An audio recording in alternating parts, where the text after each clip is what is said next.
Since the end of the Cold War, the profile of Russia's Air Force is one that has not evolved so much.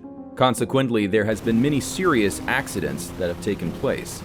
The most recent one is the killing of 3 pilots and injuring of a 4th due to the ejection system of Tu-22M3 bomber accidentally activated during pre-flight checks, and the low altitude not allowing for the crew's parachutes to open had killed Colonel Vadim Beloslyudtsev, the commander of the bomber unit at Shaikovka Air Base.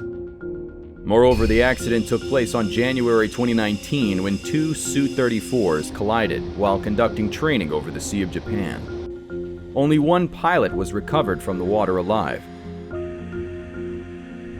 Additionally, just 4 days later, a Tu-22M3 attempted to land at Olenegorsk Air Base in the Arctic when a sudden and, in their defense, unpredictable in that region, blizzard was passing through. The main landing gear hit the runway with such impact that the aircraft folded in 2 and exploded on the runway. Those are, to name a few, among the long string of incidents and mishap happenings to the Russian Air Force. Welcome back with us again. We would like to analyze the question that might buzz our mind. What exactly is a serious problem faced by modern Russian Air Forces? Anyway, to answer this, stay tuned with us till the end of this video.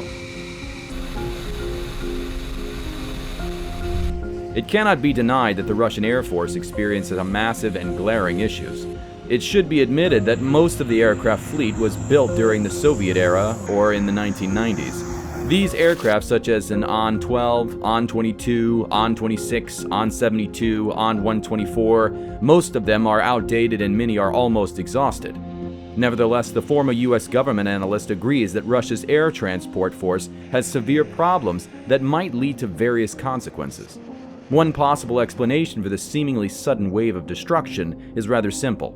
Russia is playing fast and loose with the rules. The deeper we look into all of the accident occurrences, the more a trend begins to become apparent.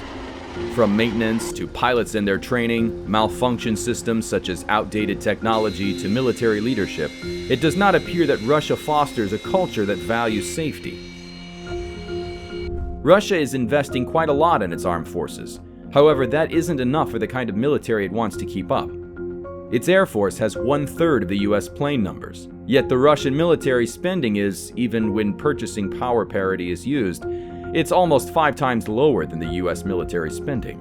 Overall, military spending dropped in the late 2010s. After reaching $70 billion in 2016, the budget later shrunk to $60 billion.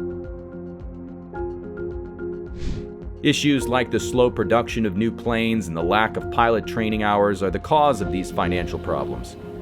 Regrettably, the financial suffering of the Russian armed forces are a core issue that goes back decades. The Russian Air Force is doing the best it can with its resources. If allowed to shrink in size a bit, it could be even more efficient overall. Lastly, it can be predicted that the future of the Russian Air Force isn't looking very bright. Their needs seem to overreach their budget. The incremental improvement of the force will continue in the coming decade. All of this implies that reviving Russia's aircraft power will be a difficult task, but that's one important thing that Putin needs to do if Russia's global dominance is to be continued. That's all for today. Thank you for watching this video. If you like it, don't forget to like, comment, and share. And most important, click on the subscribe button. See you next time.